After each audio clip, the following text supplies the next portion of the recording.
Olá, meus amados. Eu estou aqui agora para falar de um assunto que acredito ser muito importante. Eu não vou me deter, tá? Cansar todos vocês, mas é só uma vontade minha de falar sobre o monoteísmo e a trindade que rege a crença da maioria dos cristãos, os que se denominam cristãos. Para começar, em minhas mãos eu tenho a Bíblia João Ferreira de Almeida, clássica, e tenho uma Bíblia judaica, também não muito interessante. Nesse momento aqui embaixo eu tenho a Bíblia também Deik, que eu não vou utilizá-la, tá bom?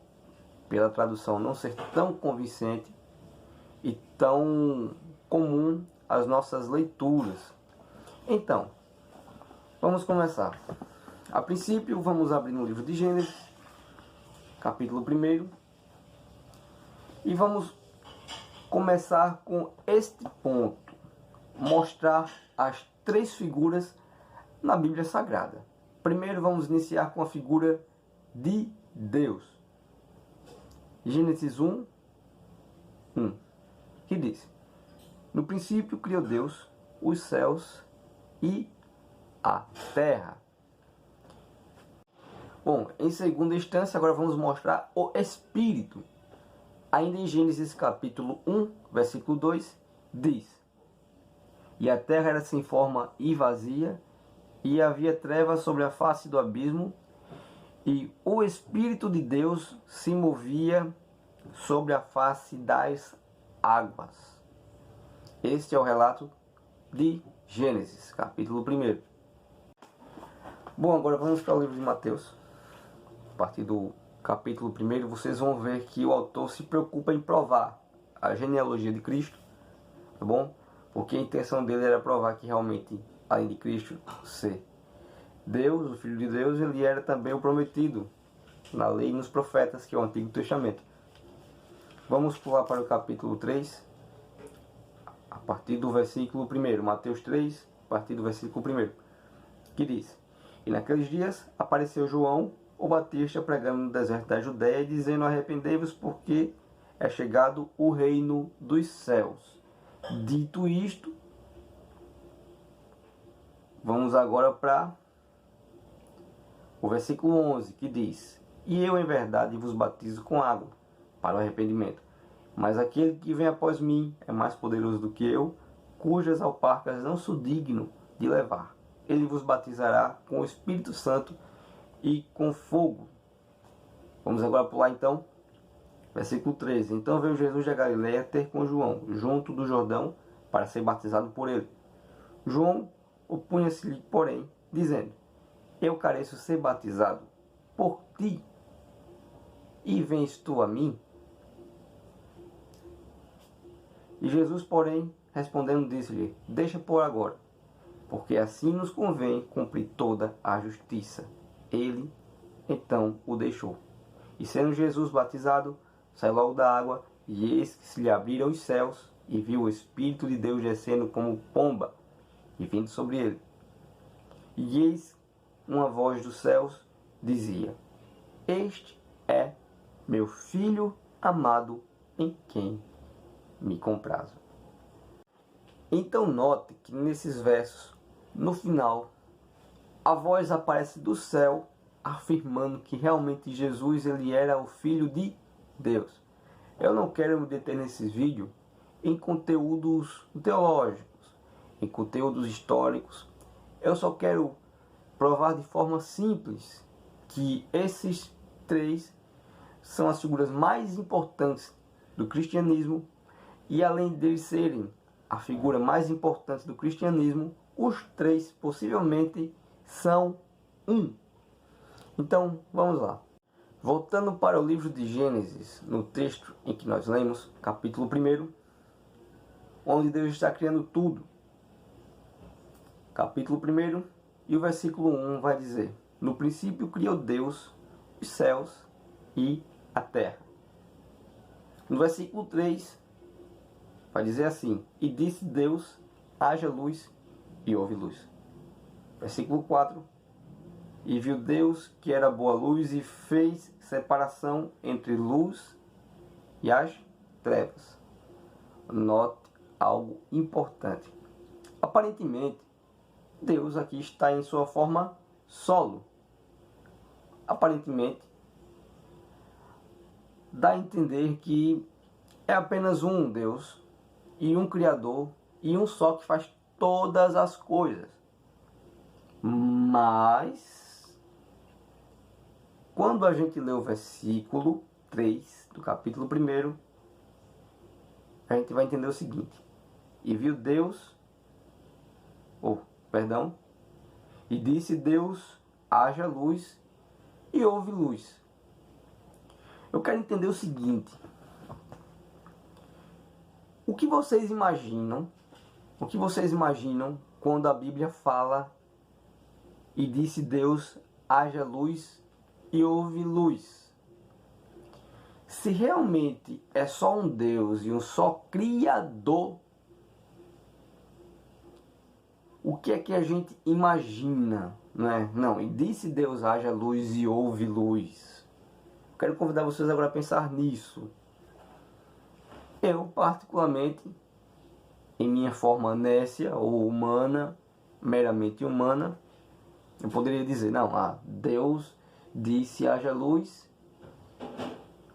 e pela sua palavra a luz foi criada, foi gerada. Tá. Agora, em minha forma, tendendo ao espiritual, né, tentando elevar o nível agora espiritual, eu vou pensar o seguinte. Como a luz foi criada? Pela palavra. Beleza. Mas se pela sua palavra a luz foi criada, o que é que diz lá em João, capítulo 1? Vamos lá. João, capítulo 1, verso 1. No princípio era o Verbo, e o Verbo estava com Deus, e o Verbo era Deus. Ele estava no princípio com Deus. Todas as coisas foram feitas por ele, e sem ele nada do que foi feito se fez. Em outras traduções, esse capítulo e esse versículo aqui vai falar que o Verbo é a palavra. No princípio era a palavra. Por quê? Verbo e palavra. Porque a palavra é verbo e verbo é palavra. Tá ok? Não desenho de português. Então, nesse Evangelho de João, vai explicar que Jesus Cristo também estava com Deus criando tudo o que foi criado. Então, se Deus disse haja luz e a luz foi gerada por sua palavra, quem era a palavra? Entendeu? Então vamos lá continuar com o nosso pequeno estudo. Voltando para o livro de Gênesis, capítulo 1, versículo 7. E fez Deus a expansão e fez separação entre as águas que estavam debaixo da expansão e as águas que estavam sobre a expansão. E assim foi.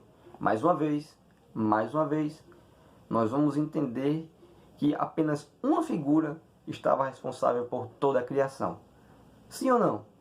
Se o verso 7 diz, e fez Deus a expansão e fez separação entre as águas que estavam debaixo da expansão, aqui está falando e fez Deus uma pessoa, tá? Mas ainda em Gênesis, capítulo 1 e o versículo 26, está escrito: e disse Deus, façamos o homem a nossa imagem, conforme a nossa semelhança, e domine sobre os peixes do mar, sobre as aves dos céus, sobre o gado, sobre toda a terra e sobre todo réptil que se move sobre a terra. Vamos voltar para o começo? E disse Deus, façamos. A palavra está no plural. Vamos agora tentar consultar a Bíblia judaica. Na Bíblia judaica, Em Gênesis capítulo 1, e versículo 26, está escrito: Então disse Deus, façamos a humanidade a nossa imagem, a nossa semelhança, e que eles governem sobre os peixes no mar, as aves no mar, os animais, e sobre toda a terra, e sobre todas as criaturas rastejantes que se arrastam sobre a terra. Um detalhe: o versículo também inicia com: Então Deus disse, façamos. Essa palavra, ela está no plural. Como nós sabemos, o Antigo Testamento, ele está escrito em hebraico com alguns traços de aramaico. Como traduzido para a nossa linguagem? A tradução foi escrita conforme nós entendamos, conforme a nossa língua, a nossa linguagem, conforme foi melhor de se entender, de forma mais legível. Então os verbos e palavras foram aplicados conforme é entendido. Se está escrito façamos, era porque realmente a tradução se aplicava ao plural. Então, dito isto, dá a entender que Deus não estava só. Alguém mais criou com Deus tudo aquilo que foi criado. E principalmente a humanidade narrada em Gênesis 1, 26. A palavra está no plural. E agora entendemos que mais de uma pessoa criou as coisas. Vamos ler agora um texto impressionante que eu particularmente acredito que devamos aplicar ao nosso assunto. Se encontra em Provérbios, capítulo 8, a partir do versículo 22, que diz: O Senhor me possuiu no princípio de seus caminhos, desde então e antes de suas obras. Desde a eternidade fui ungida, ou seja, separada. Desde um princípio, antes do começo da terra, quando ainda não havia abismos, foi gerada. Quando ainda não havia fontes carregadas de águas, antes que os montes se houvessem assentado, antes dos outeiros eu fui gerada. Ainda ele não tinha feito a terra, e nem os campos, nem o princípio do pó do mundo. Quando ele preparava os céus, aí estava eu. Quando traçava o horizonte sobre a face do abismo, quando firmava as nuvens acima, quando fortificava as fontes do abismo, quando fixava ao mar o seu limite, para que as águas não ultrapassassem a sua ordem, ou seja, pela palavra, quando estabelecia os fundamentos da terra. Então eu estava com ele e era seu arquiteto. Era cada dia suas delícias, alegrando-me perante ele em todo o tempo, regozijando-me no seu mundo habitável e enchendo-me de prazer com os filhos dos homens. Vamos voltar. Versículo 30 de Provérbios 8. Então eu estava com ele e era seu arquiteto. Bom, de antemão eu quero dizer que o livro de Provérbios se enquadra nos livros poéticos e nos livros da sabedoria de Salomão. Veja só, apesar desse livro ser um livro poético, não deixa de ser um livro profético e revelativo. Sendo assim, esse livro não estaria inserido e nem teria sido conservado no nosso cânon sagrado, tá? Então, por mais que as pessoas digam aí, Jadson, esse texto se aplica apenas a uma poesia relatando sobre a sabedoria. Não, aparentemente a sabedoria aqui parece ser uma pessoa. Sim ou não? Com certeza.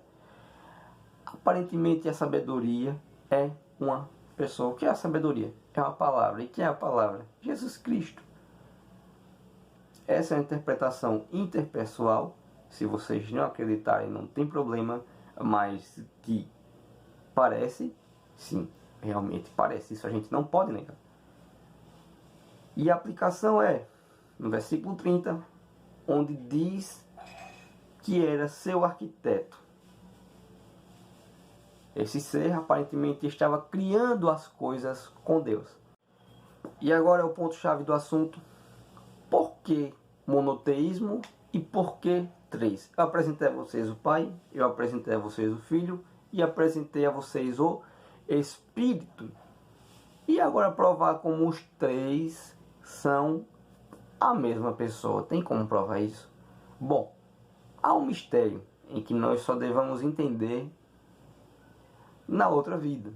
Mas ainda aqui nós podemos dar algumas características, alguns indícios de que realmente os três são.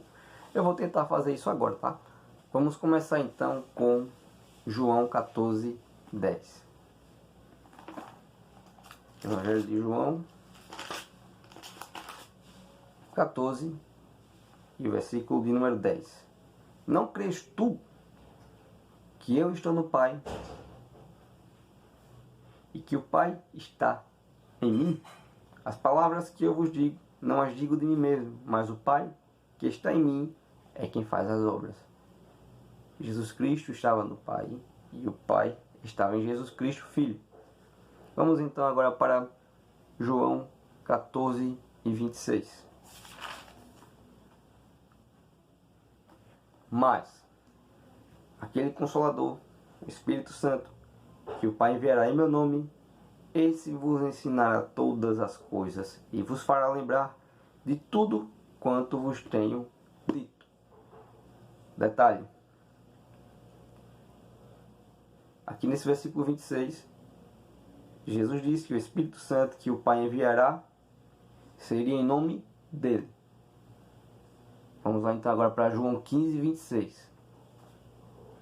Mas, quando vier o Consolador, que eu da parte do Pai vos hei de enviar, aquele Espírito de verdade que procede do Pai, ele testificará de mim.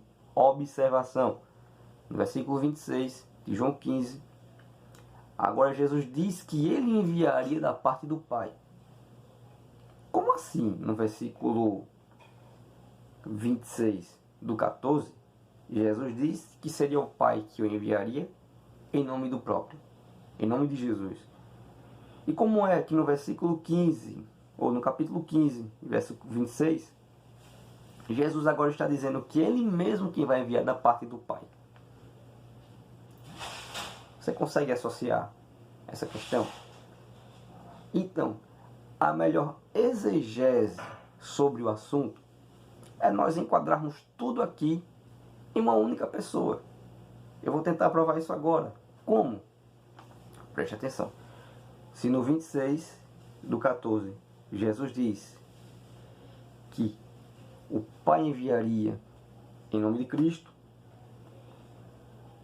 e no capítulo 15, versículo 26, ele já está dizendo que ele mesmo que vai enviar da parte do Pai, só concluímos uma coisa: os três são um. Como? Se Jesus está dizendo em um texto que ele vai rogar ao Pai para mandar em nome dele, e depois está dizendo que da parte do Pai vai enviar, então quer dizer que a ordem é efetiva, surge da mesma pessoa. Por isso que há um mistério ao mesmo tempo está revelado. Se um envia e o outro já está dizendo no 26 que ele mesmo quem vai enviar, só temos essa resposta: é que os três são um. Eu espero que isso não surja uma dúvida na cabeça de vocês, mas eu espero que fique legível. Aí fica a pergunta agora: mas Jadson, por que tu falasse pouco sobre o Espírito e tu não fizesse um texto participativo tentando provar que ele fazia parte dos dois também? Vamos fazer isso agora. Lucas 4 e o versículo 18, que diz: o Espírito do Senhor está sobre mim, pois que me ungiu para evangelizar os pobres, enviou-me para curar os quebrantados de coração. Ponto. Apesar de ter uma vírgula aqui continuando no texto, só quero me deter nesse.